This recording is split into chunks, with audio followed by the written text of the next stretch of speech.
Hello, and welcome to Climate Week at the Explorers Club.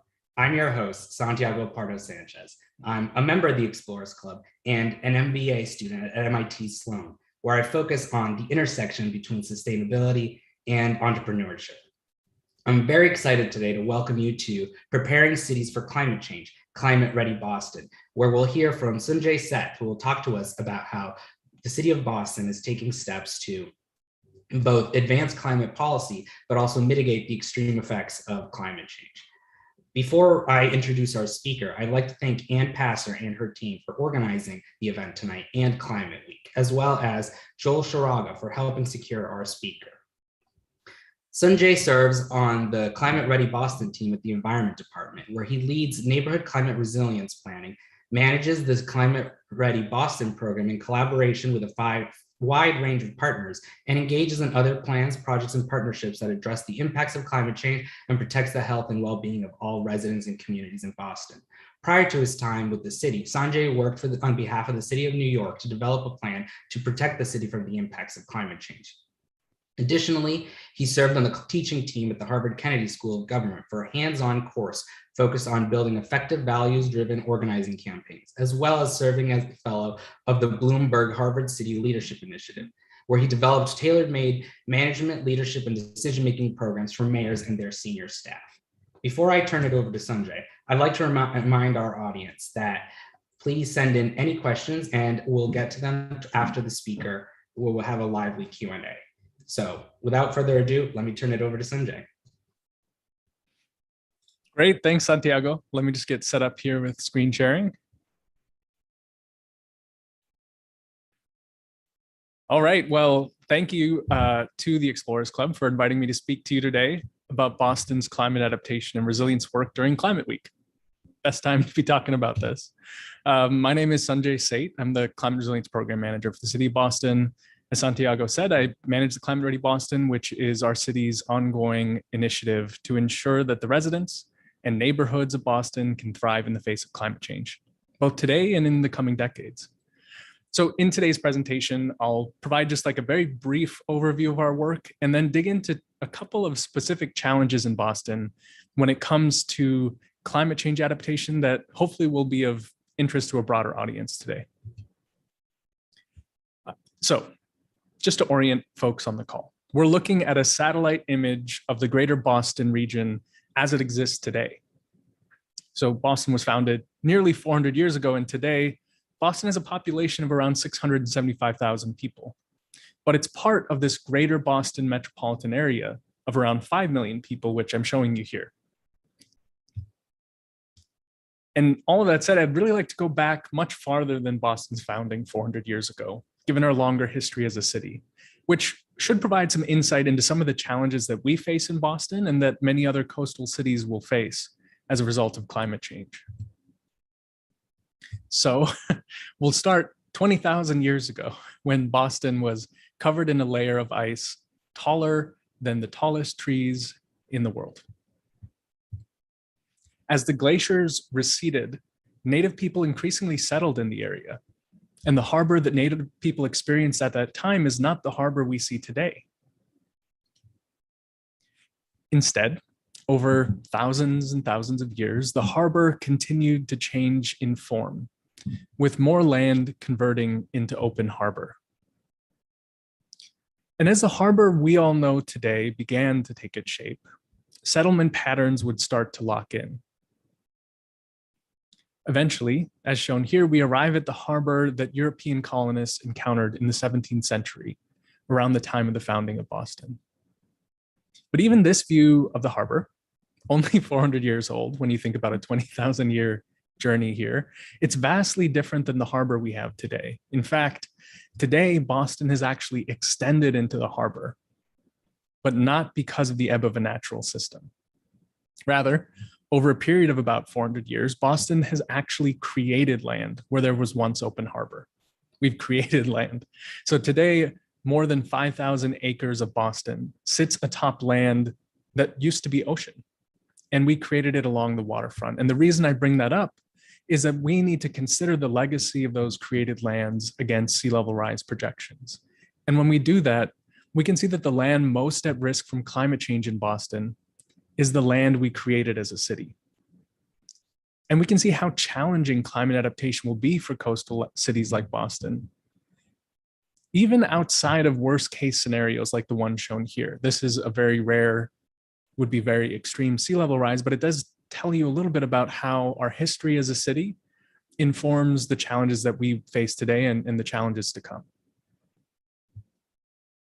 And that's why Boston continues to get ready for climate change. So according to the OECD, I think this was around 2013, they put out a study of 136 major cities in the world.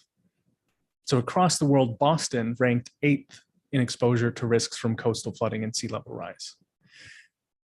And as a result, Boston has been taking serious action to protect against these risks and has become a leading city in the United States on climate action. In 2016, Boston published a report called Climate Ready Boston, which launched an ongoing initiative of strategies, policies, programs, and partnerships that Boston needs to deliver on in order to ensure that the residents of our city can thrive in the face of climate change. And in Boston, we're already experiencing the effects of climate change, which include extreme temperature, extreme precipitation, sea level rise, and coastal storms. And over the past century in the northeastern United States, we've already seen increases in average temperature by about 2 degrees Fahrenheit. We've seen increases in average annual precipitation of about 5 inches. We've seen increases in sea level rise already by about 1 foot. And in Boston, over just the past 30 years, more than 20 disasters that rose to the level of a federal or state disaster declaration.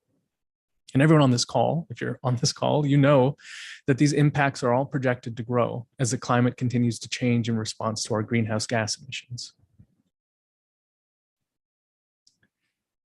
So, since our 2016 report, we've completed a range of detailed studies in order to define a growing list of about 70 major public infrastructure projects required over the coming decades.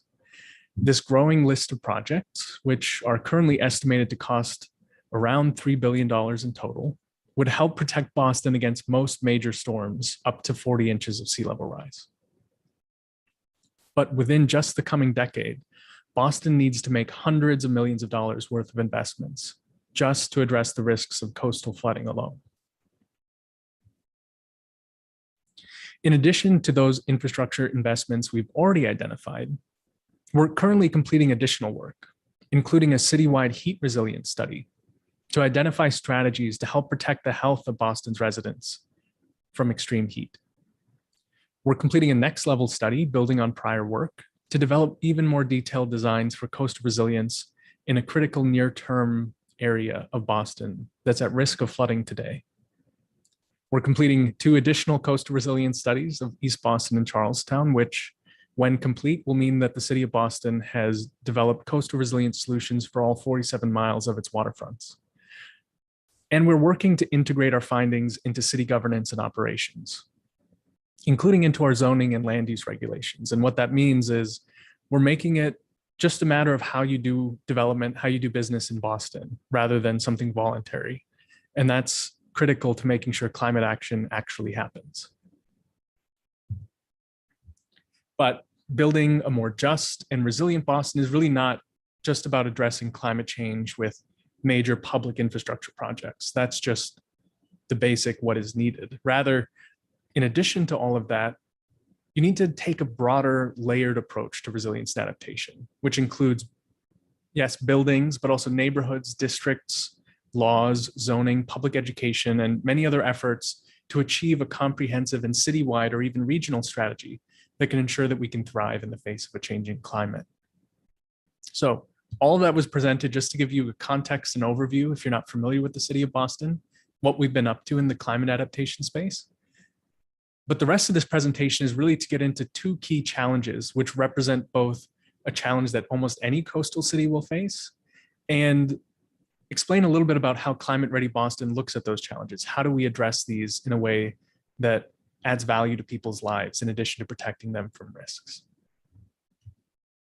So the first challenge I'd like to share with you is about heat resilience, and that's based on our ongoing citywide study. And it really revolves around a core question, which is, as we prepare our residents and our communities for extreme heat, both today and in the coming decades, how do we do so in a way that addresses systemic inequities in exposure, vulnerability, and adaptive capacity?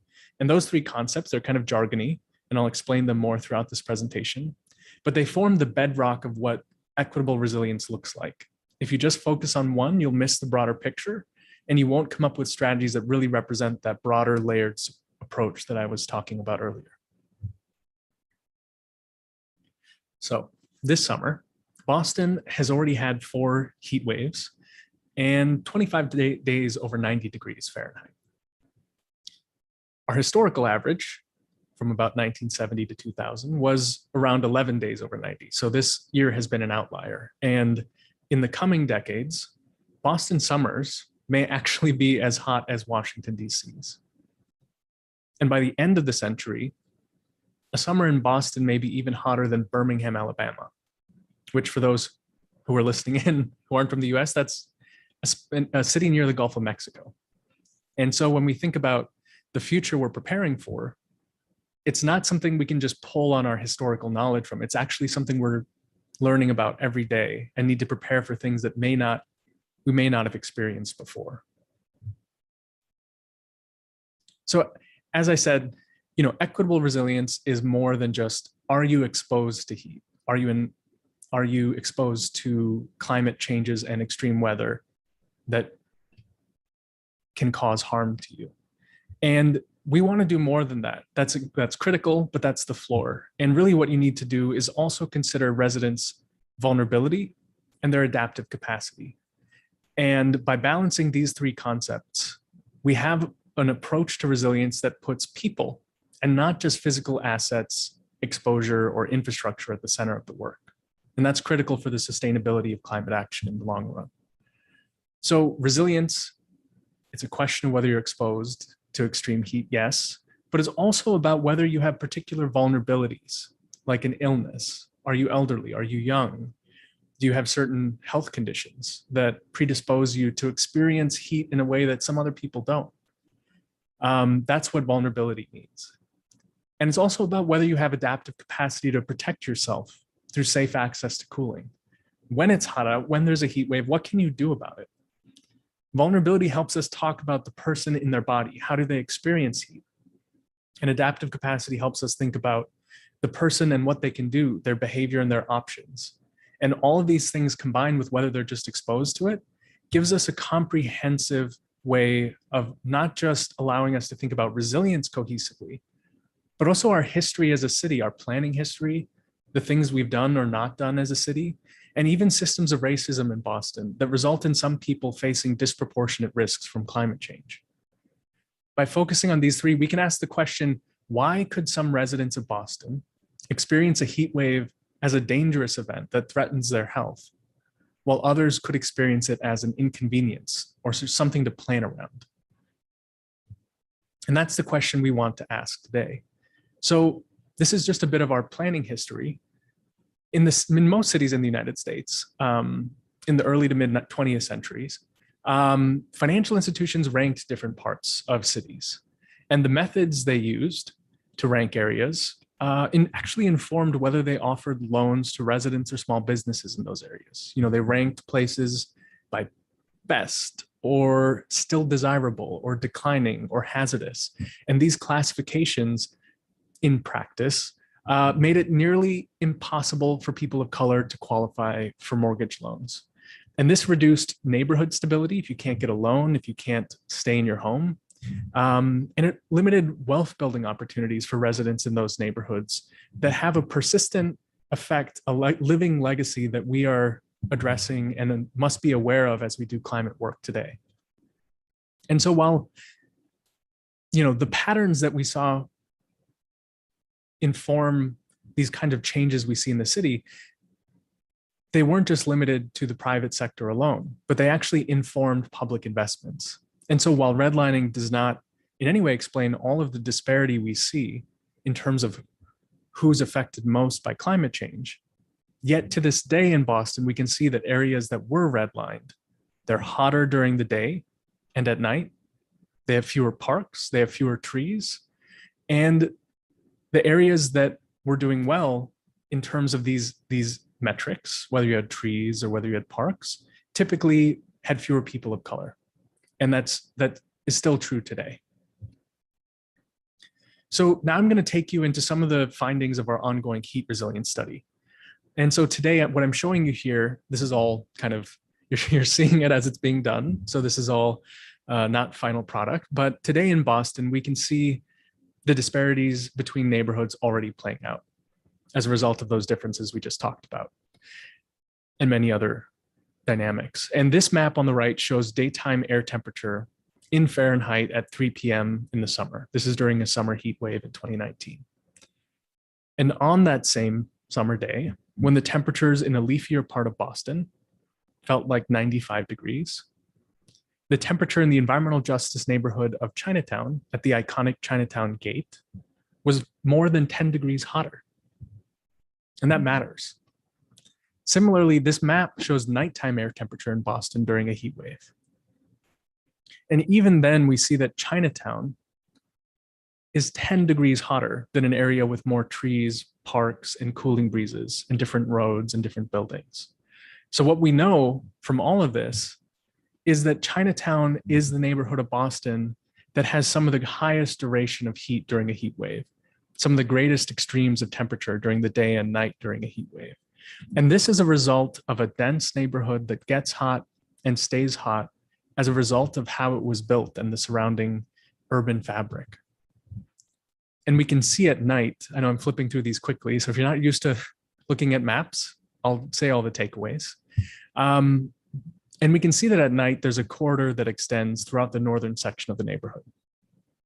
And that stays hot at night. And anyone on this call, if you've ever tried to sleep when it's 90 degrees outside, you know you're not going to get a lot of sleep that night. And if you're elderly, if you have health issues, that can really compound over time, especially multiple days in a row. And even within Chinatown, there's pockets of extreme heat that require immediate attention.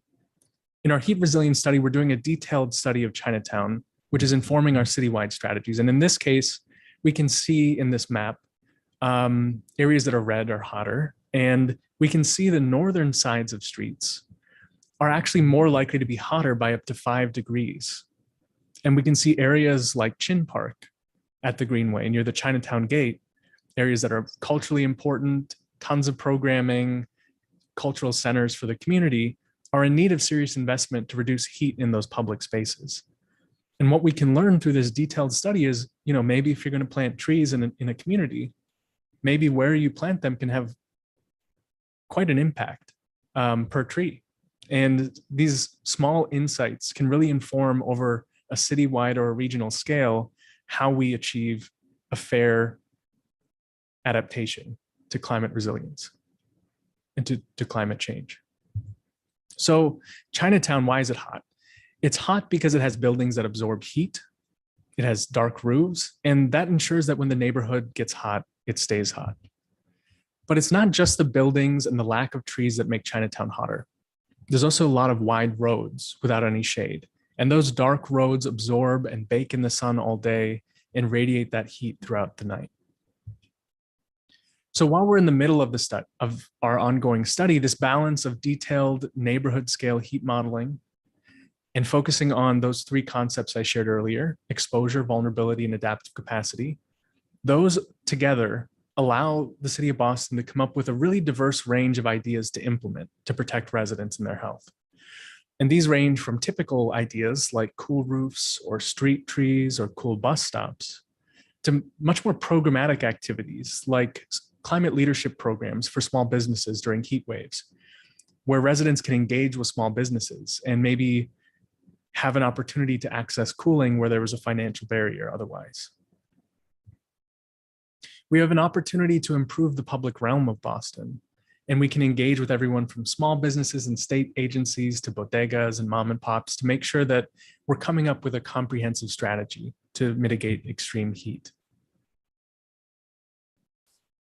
And we're looking at ideas to improve social resilience, like heat buddies or neighborhood leadership development programs, because we can't solve this just with physical investments alone. We need to invest in the communities, the ability to look out for one another during an emergency or a heat wave, as much as we're investing in the physical. In Boston, we're looking at ways where we can accelerate protection in the areas where people live, like their stoops. I know some of the folks listening today are from New York. Stoops are critical. They're privately owned, but they're a critical piece of infrastructure in a lot of communities. And not only do they contribute to the social resilience of the community, but what can we do to make sure that the stoop is a safe place that's cooler during the summers? So with all of our work in Boston, we're working very closely with our community, including through a dedicated community advisory board, a series of open houses, surveys, and other engagements, as well as a bunch of meetings with city and state agencies through our steering committee to develop a series of solutions that have internal and external support and that solve the problem in a way that's tailored to the challenges each neighborhood and person of Boston faces. Okay, that was the first challenge. Let's transition to coastal resilience, which it just means how do you deal with sea level rise and coastal storms like a nor'easter? And this is a core question for every waterfront city, especially cities that are built on filled lands like Boston and New York, which is how can we protect our residents from coastal flooding and major storms while improving everyday quality of life for the days when flooding isn't an issue? In this case, I'm going to be sharing a bit about East Boston, which is a gateway neighborhood in the region that has supported generations of migrants and immigrants. We'll be focusing on a part of this neighborhood called Constitution Beach, which is a well-loved beach sited right next to New England's primary airport, Boston Logan. So just to orient you a little bit on the map here, what we're looking at is a map of East Boston, and the area in this dotted line, this is the area we're studying right now. And what's over here, this is showing you different storm scenarios. And all that means is today, this is present day flooding. This shows you that the neighborhood of East Boston today has significant risks of flooding. And the colors here, the darker they are, the more likely the outcome is.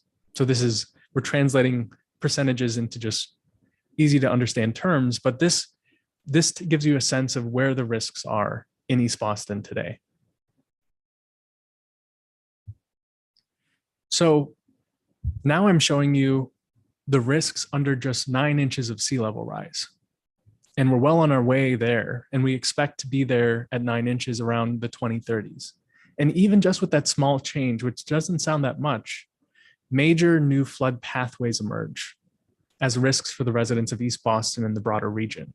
And when I say flood pathway, what I'm saying is an area of the coastline through which water enters and tracks along low-lying areas of the city to cause significant flooding further inland than you might expect. And on this map, you also see a lot of red dotted lines. Those are all of the key transportation routes like streets, highways, and subways that could be affected in Boston during a major flood. And that matters because, not just because maintaining access to transit is important, but also because what if you need to check in on someone? What if you're trying to come back from work or go to the pharmacy or the hospital? It's usually in those moments during a disaster when things fall apart. And it's really important to make sure that not only are you protecting critical infrastructure from flooding, but that you're also focusing on how people need to get around during an emergency to protect their health and safety. And now what I'm showing you here is 40 inches of sea level rise, the flood risk in East Boston that we expect around the 2070s. And what you can see is, I mean, if you remember back to the filled lands, a lot of these areas that are at the highest risk are lands that were created. But also what you see, these red arrows are describing flood pathways. And they also describe some of our greatest opportunities we have to reduce risk.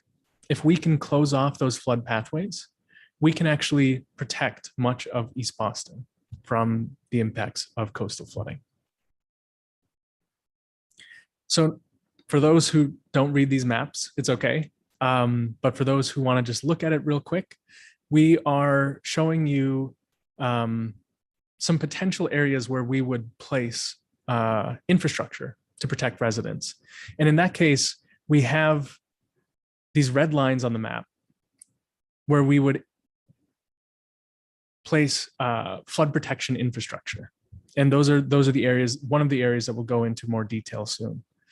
And these are closing off flood pathways into the neighborhood. And we also have, if you see these boxes highlighted in pink, recommendations for building level adaptation, which just means even when we do these coastal protection infrastructures to protect people from climate change, there's going to be some buildings that just need to also take additional measures to protect themselves. And when we do that, we can actually get rid of most of the risk that residents face. But, these are just lines on a map. We can't go putting up walls around the edge of a city when folks love their relationship with the waterfront.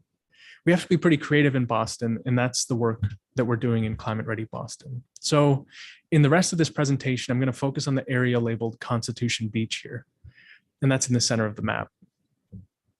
At Constitution Beach, we have skate rinks, tennis courts, bathrooms, playgrounds, parking, and an amazing sandy beach that's the site of community activities and festivals.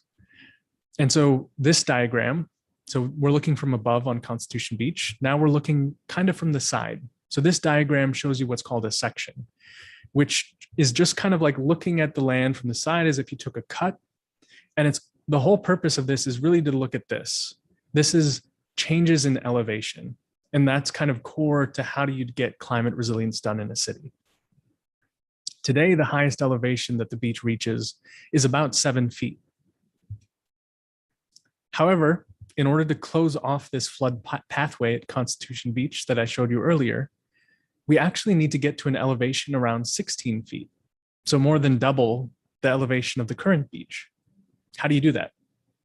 Well, you could, just put up a wall, but no one wants that. We've chosen to explore opportunities to increase the amenities at this beach while hiding this elevation change more than double of what it currently is in new paths, potentially in performance venues or seating areas. Resilience doesn't have to be about walls. It can be about reinvesting in our communities. And so this approach of pulling the flood protection into new amenities that we add to our neighborhoods allows us to protect residents against some of the most extreme events without taking away access to the waterfront. And as I mentioned, we're in the middle of an ongoing planning process. So we're considering a range of solutions to protect residents and improve this beach. And in either case, we'll still achieve the required protection from coastal flooding. So this approach to resilience gives us an opportunity to work with our residents to define what they want to see beyond just a lack of flooding in their community. It creates an opportunity to improve everyday life and reinvest in our communities even as we're protecting them from the risks they face today and in the future. And we know this is achievable in Boston because we've already done it once. This photo is of flooding in the North End in Boston at Langone and Popolo Park. Recently, we developed and implemented a plan to redesign this park to protect the nearby neighborhood to around 20 inches of sea level rise while providing some needed improvements. If left unaddressed, flooding at this park would allow floodwater to enter deep into Boston's community of North End. And so while before this investment, this is showing you a visualization of what a storm could look like without this investment. We could have seen major flooding at this site that allowed the water in.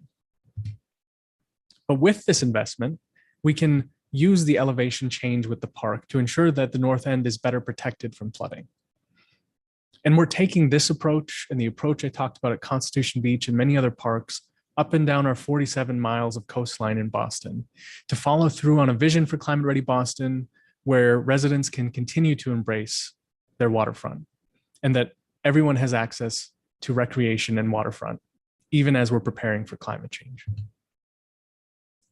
So what we're looking at today, this is Langone and Popolo Park, and this is what climate resilience looks like. This is the flood protection that's hidden in the bench at the park, and it provides seating to residents who are watching the sunset.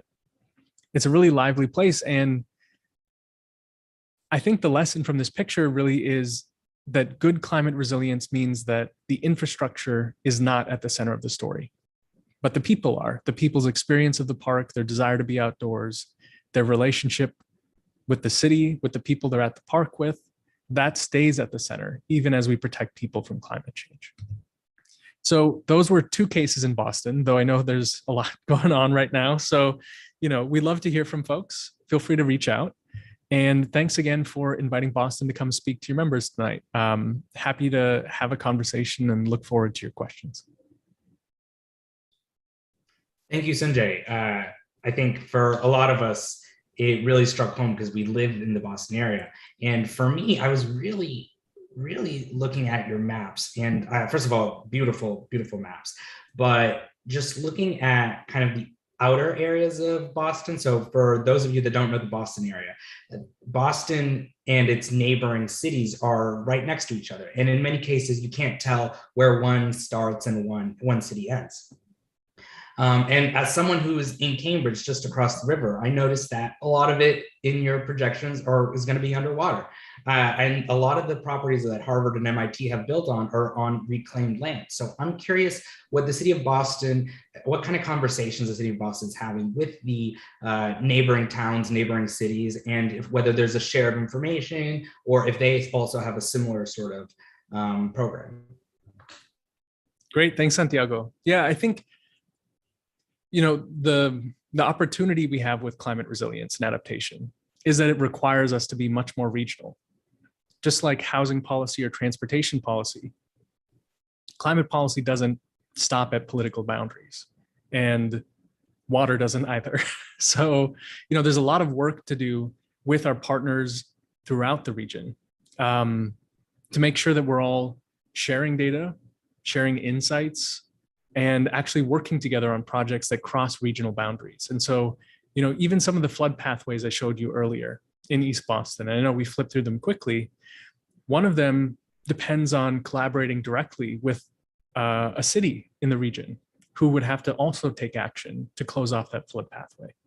And so what that means is we have a really great opportunity to not only deal with climate resilience, but to continue to build partnerships throughout the region on a wide range of issues, whether it's housing, transportation, or what have you, to make sure that we're not only focused on climate change when it comes to regionalism, but that's a vehicle that helps us have many more conversations. And so there's a lot of efforts led by the state, led by nonprofits, led by the city and others to embrace regionalism in all sorts of ways. Because when you think about stormwater, wastewater, coastal storms, we have dams on the Charles River and on the Mystic River. There's so many pieces of infrastructure and connection that really require us to think far beyond our city when it comes to climate change. Great. Well, we're getting a lot of questions, and just a reminder to the audience that if you're watching and have any questions, feel free to send it in through the chat and we'll get around to answering them. The first question I have is from Brandon, who asks, so what you're saying, if the flood projections are accurate, would bank lending of money change? Are you seeing that? Are you seeing some sort of difference in investment patterns or in loans going out to coastal properties? Good question, Brandon. Yeah, I think what I heard was how is the value of land, how are things changing as people are learning more about coastal risk? And I think that's a great question, and would love to hear your thoughts on that, because that's an area of ongoing research. There has been research in areas like Miami, where the value of land that was at a higher elevation started to change, and climate change was starting to be integrated into the value of land there in some ways. And in some ways it wasn't. In some ways, development has continued significantly in certain high-risk areas. And so it's an ongoing question, because climate is just one of the considerations when it comes to development. And, cities are actively working to make sure that we can protect the city from the impacts of climate change. So I think, it's super interesting question. I don't have a great answer about how that has worked out in the city of Boston, but would encourage active research there, because I think this challenge of, if you don't protect your cities in time, what happens to the value of land in your city is a challenge that every coastal city will face. And what happens to your fiscal base, your property taxes that pay for schools and roads and all the services that people come to your city and expect? So I think there's a lot of really interesting questions in that question. And I have a few more of my own, but thanks for the question, Brandon. Another question is asking, I believe, about the maps of East Boston, that you have arrows that signify streets. What emergency plans do you have for evacuations or the like in severe situations? That's a good question. So how do we deal with evacuations during a storm? And that's exactly why we focus on the streets and the climate resilience work, because we want to make sure that folks can access safe evacuation if they needed to evacuate, or just transportation in general. So in East Boston, there's a street called Bennington Street, and there's Highway 1A. They're on either side of East Boston, and they're also both at risk from coastal flooding. And so when it comes to making sure that those are protected, that's why the solutions are designed the way they are, because those solutions would help protect those areas from coastal flooding during an emergency. So in terms of evacuation planning, there's a whole state agency that does stuff. There's an Office of Emergency Management. There's a lot of focus on evacuation routes because everyone needs a safe egress if there's something coming, that they shouldn't just stay at home and stay safe. So, in every city, that's going to be a different challenge. But in Boston, that's why we're focusing on protecting our evacuation routes as well as our communities and other infrastructure when it comes to these solutions we're putting on the table. Isaac asks, especially seeing the flooding in the New York subway recently, has Boston earmarked monies from the prospective infrastructure bill to update the T to be more climate resilient? And to expand that, I'm going to use my privileges of being the host. What other ways is the T being the subway in Boston what other changes are in the works to make it more climate resilient? So, to not speak out of turn here, I work for the city of Boston. The MBTA is a state agency. So that's a thing. The MBTA is clearly and actively preparing for climate change, and would encourage you to reach out to them and ask them all sorts of questions. It's something we keep a close eye on, and we work in close collaboration with our partners at the MBTA, because for a lot of people, they don't have access to a car, and they may use the MBTA as their main way of getting to the hospital, getting to work. And so we need to make sure, as much as we're protecting car-based evacuation, we're also protecting public transit. And that's why when you see the maps that I showed you for East Boston, they focus on significant protections for the Blue Line, which is the main public transportation system for the entire area of East Boston. And so that's why we focus on it. There's a lot of work to be done in every public transit agency throughout the United States when it comes to heat, when it comes to stormwater, as you saw in New York, when it comes to coastal resilience. And many of these organizations that think on 30 to 50-year timescales are well positioned to make these investments. It's more challenging in some ways when you're thinking about renters, students, people who are transient, people who are homeless. When you make decisions on a week to week versus decade to decade, you're more likely to be affected. And that's why you need to focus on a really wide range of stakeholders when you're designing these solutions. But thanks for your question. Kind of to build off on that. So from the perspective of not someone who's a student, not someone who's only here for 2, 3, 4 years, but as a longtime homeowner, if I was owned a property in Boston and I were doing any sort of remodeling or any changes to that, does the city of Boston have some sort of essentially tips to replace what are the best practices maybe to replace the tar roof? How do I really make my home ready for climate change? Great question. Yeah, so the city of Boston in 2019 put out a whole handbook of how do you prepare for flooding.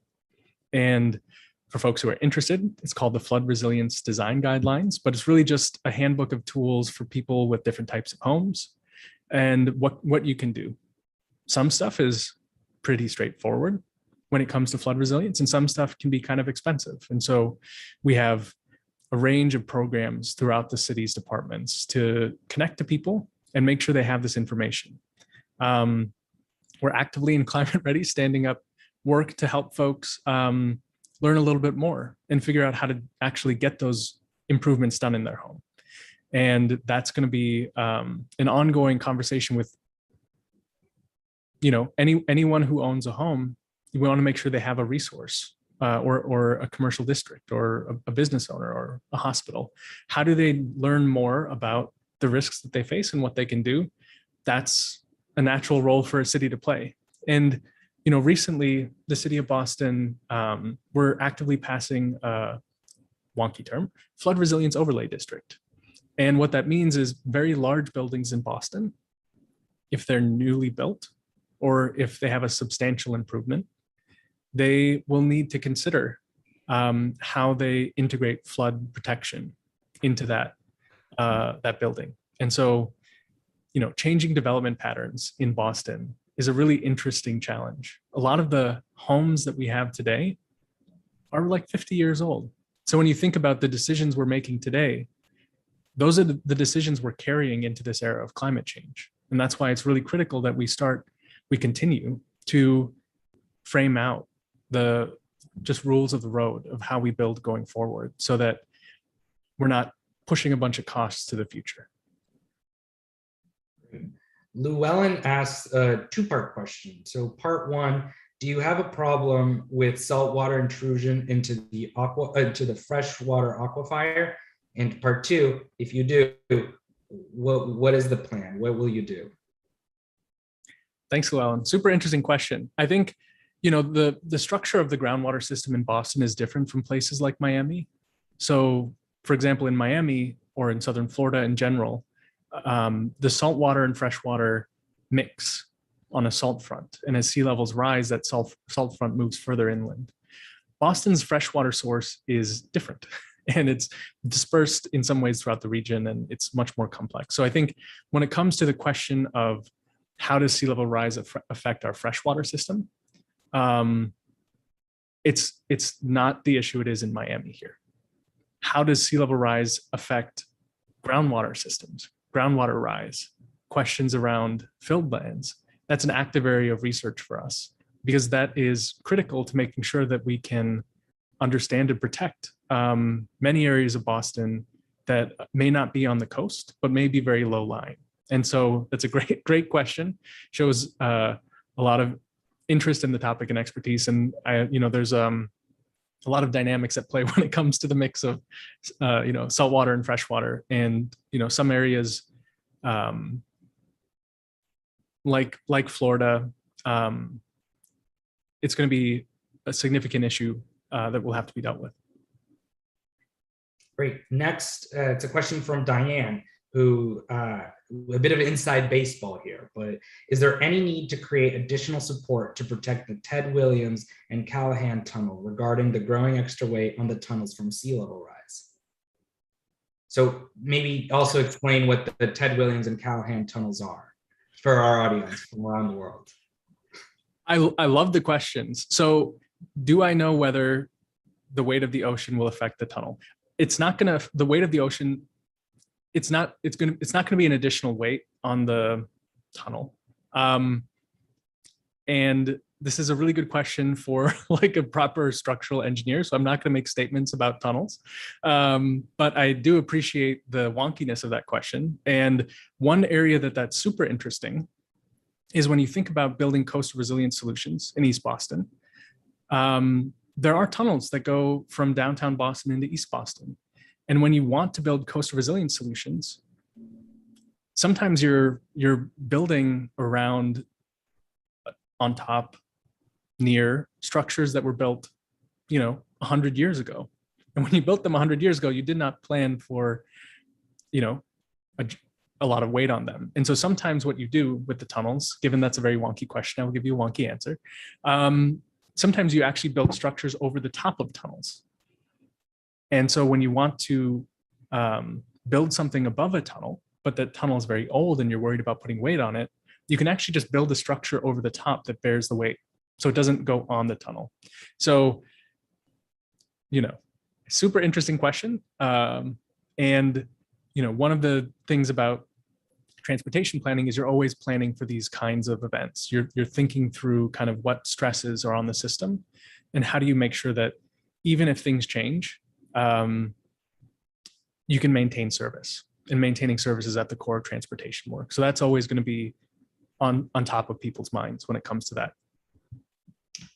On the topic of maintaining transportation service, we have a similar question about what steps the city of Boston is taking to prevent runway flooding at Logan Airport. So if you haven't ever flown into Logan Airport, you fly in right into the harbor and it's almost right next to the water. Preventing runway flooding at Logan. So Logan is managed by an agency called Massport, also not the city of Boston, but I would direct you to their resiliency plan. So the area at Logan is actually elevated quite high.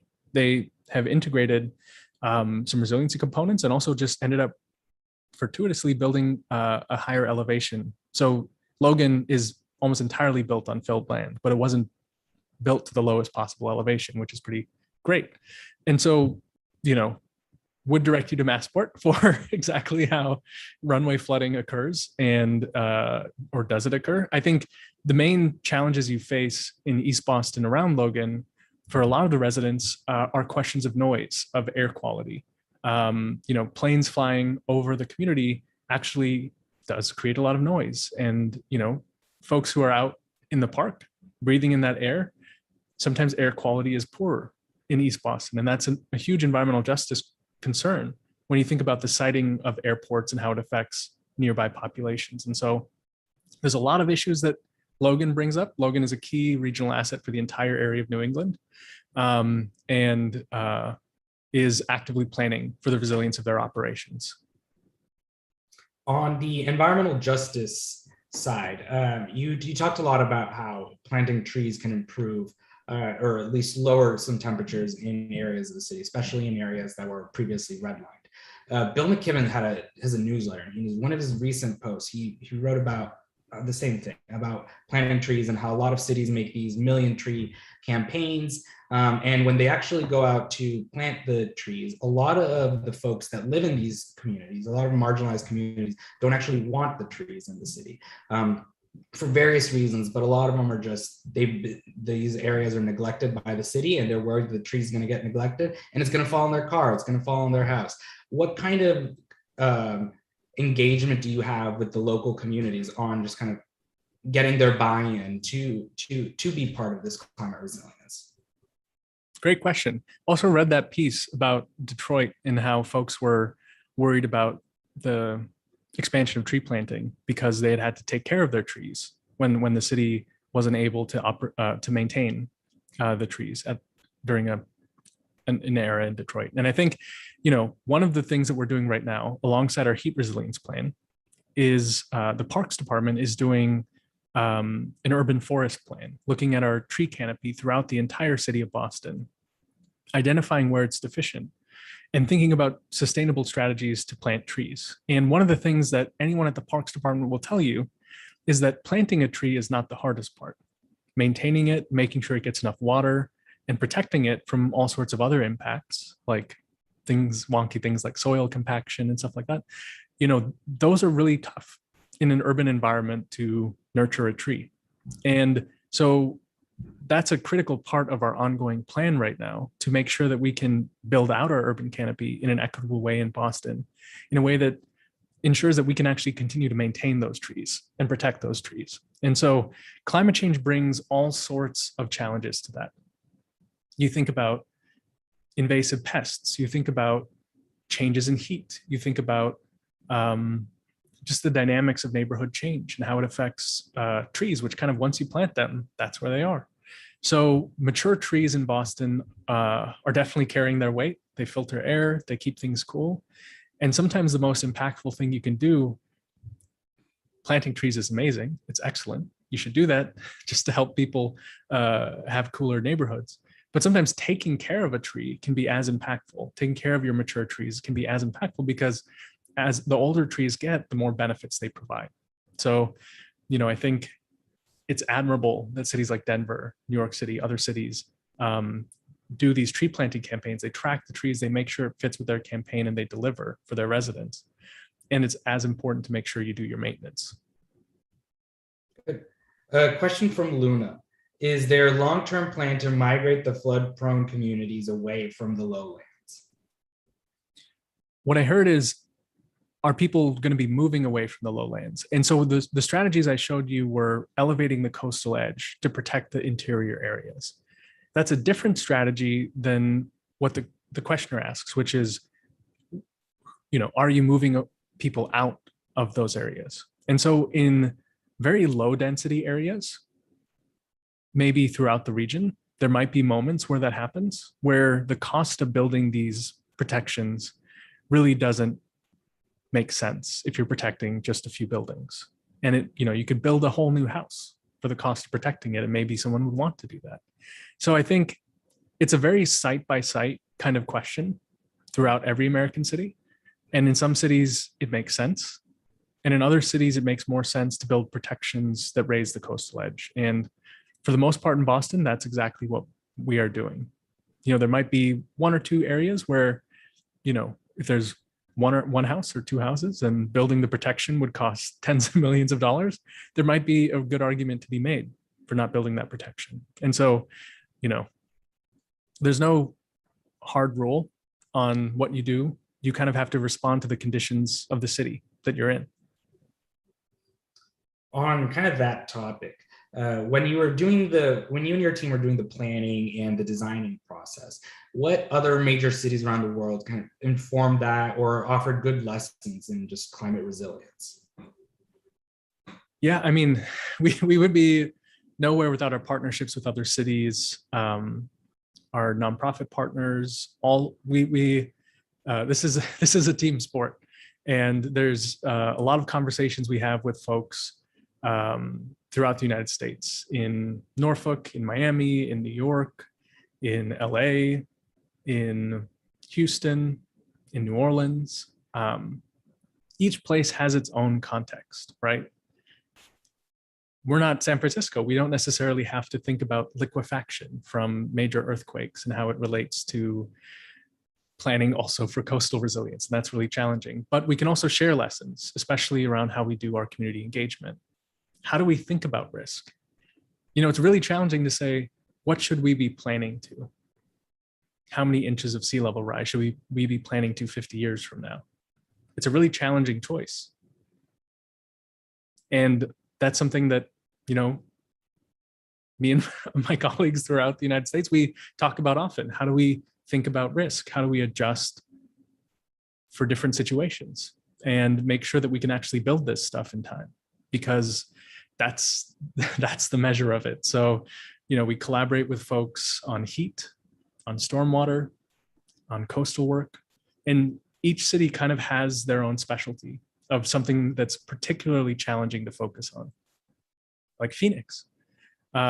Phoenix is a leader on heat resilience. And how do you think about a city that came about largely through the advent of the kind of mass commercialization of air conditioning, in addition to other things? And the whole Sun Belt kind of, there's a lot of reasons the Sun Belt emerged, but that's one of them. And so when you think about that, thinking about heat resilience in the Southwest, it's incredibly interesting. And you can learn a lot of, the lessons of the Southwest can actually translate in some ways to South Boston. So anyway, good question. My colleagues in other cities, I appreciate you so much, because it's definitely a team sport. And this is a very, it's an emerging field in a lot of ways. There's a lot of things that folks are figuring out. And the research, you have to stay up on the research quite a bit. So it's a fun field and a lot of good work to be done throughout the US and globally as well. We work with our colleagues in Brazil, in Europe, in Southeast Asia. It's every sea level rise is affecting a lot of cities. So there's a lot of learning to be shared. Well, we have one more question before we wrap up today. But before I get to that question, I just wanted to thank you, Sanjay. I think a lot of these events and a lot of the programming around Climate Week and just climate overall is very gloom and gloomy and depressing and just kind of leave you not feeling hopeful about the future. So, but it's so great to see not just action, but just institutional action from government, from cities, from individuals that are coming together. And really, you know, we're going to have to live with this, and we need to take action to it. We can't just surrender to it.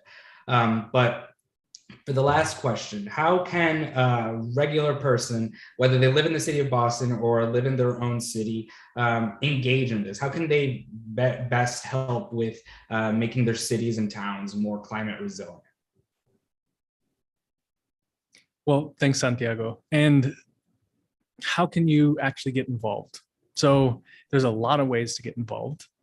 There's a lot of trainings you can do.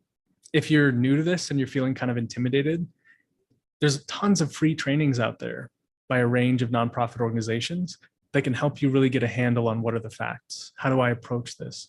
How do I develop a strategy, an action plan to change things in my own organization, my own community, even my own family, right? There's a lot of resources out there, which makes me really hopeful, because we all know that this isn't something we can do alone. And so things you can do in your community. One, you got to show up. You know, these conversations really do matter. When we do community engagement and someone says something, we're really listening, and we want to hear from you. And you showing up can change city policy. But showing up in many more ways, right? It's not just about city government and, you know, what city planning is, but it's about showing up at your school, showing up at your job, showing up at your church, wherever you find community. That's where you can start. And it doesn't have to be even about climate change, right? There's a lot of things you can do to build resilience in your community, like building a calling tree, right? During a disaster, how do you get a hold of each other? How do you check in on each other? That doesn't have to be about climate change, but it can be something that protects people in the long run. And so I'd encourage people to be creative, to look out for each other, and think about, you know, what resources you can build in your community, right? Go talk to people. The easiest way to figure out what you can do is go talk to someone you don't know, you know, who wants to talk to you, and go engage them in a conversation, have a coffee, and see where it goes. And then go talk to 20 more people, and then see what emerges from that. Because most folks know that we can do this. You know, it's going to be tough. It's going to be really, really challenging. But most folks know we can do this, and they're looking for someone to help them feel motivated. And that could be you. So definitely go out, talk to people, get a handle on what are the issues in your community. And, you know, climate change is incredibly important, but a lot of what brings people to the table is going to be housing or a park or transportation. And don't neglect that. That's your in with a lot of people. So good luck to all the folks who are listening in. Feel free to reach out if you have any questions. And thanks again to Santiago, to Anne, and to the broader Explorers Club for hosting us tonight. Well, ladies and gentlemen, you heard them. You have your marching orders to participate, reach out. And before you do, I have two Explorers Club announcements to make. The first is that tomorrow we have a special event where we'll be having a live stream from Greece with the HMHS Britannic expedition team. That's tomorrow at noon US Eastern. Go to Explorers Club or explorers.org for more information. And Monday's lecture at 7 p.m. US Eastern is called Exploring Rivers, Investigating the Historical Significance and Environmental Crises Facing Our Waterways. So thank you once again to Sanjay, to everyone at the Explorers Club, and for you, our listeners. Have a good night and take care. Thank you.